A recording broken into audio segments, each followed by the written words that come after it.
Welcome to Arrays in Kotlin. In this lesson, the focus is on understanding arrays, which are the most basic type of collection in Kotlin. Arrays group values together and make it easy to handle multiple related items using a single variable. Throughout this lesson, the goal is to make you feel comfortable with creating, managing, and working with arrays in the Kotlin programming language. An array is a fixed-size collection of elements that are stored next to each other in memory. Each element of an array can be accessed quickly using an index, and that index always starts at 0. Once an array is created, its size cannot be changed. Arrays offer an efficient way to store and organize data, especially when all items are of the same type and the number of items is known in advance. Arrays in Kotlin can be created in different ways. The arrayOf function lets you define an array by listing the elements you want inside. For example, an array of numbers ranging from 1 to 5. You can also specify the type of values the array will hold, like a string array for holding names.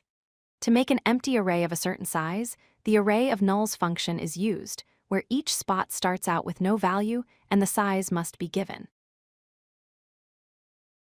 Kotlin provides array constructors that allow you to generate arrays based on specific rules. By using the array constructor, you can create an array of a given size and fill it with values produced by a formula. For example, making an array where each element is the square of its position, or initializing all elements to a single default value. This method is very flexible and helps build arrays with patterns or repeated values quickly. To read or update array elements, use their index. The first element is at position 0. For instance, to get the value stored first or last in the array, you use array index syntax or the get function. Updating is just as easy. You can assign a new value to a particular position directly. These methods keep array access straightforward and efficient. Kotlin offers special arrays for primitive values such as integers, doubles, and booleans. These are called specialized or primitive arrays, like integer arrayOf for integers, double arrayOf for doubles, and boolean arrayOf for booleans. Using these, there is no extra overhead from wrapping the values, which makes the operations faster and uses less memory. Byte arrays and character arrays are also available for cases where a fixed number of bytes or characters is needed.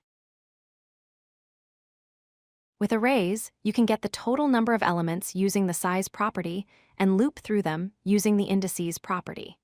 It is also possible to check whether a value exists in an array with the contains function or find the position of a value using indexOf. These operations help you search, count, and work with your data inside arrays more effectively. Arrays are fixed in size once they are created.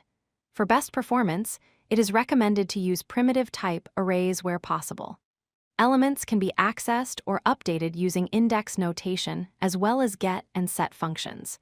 If you need a collection that can grow or shrink, consider using a list instead of an array. If you like this video, hit that like button and don't forget to subscribe.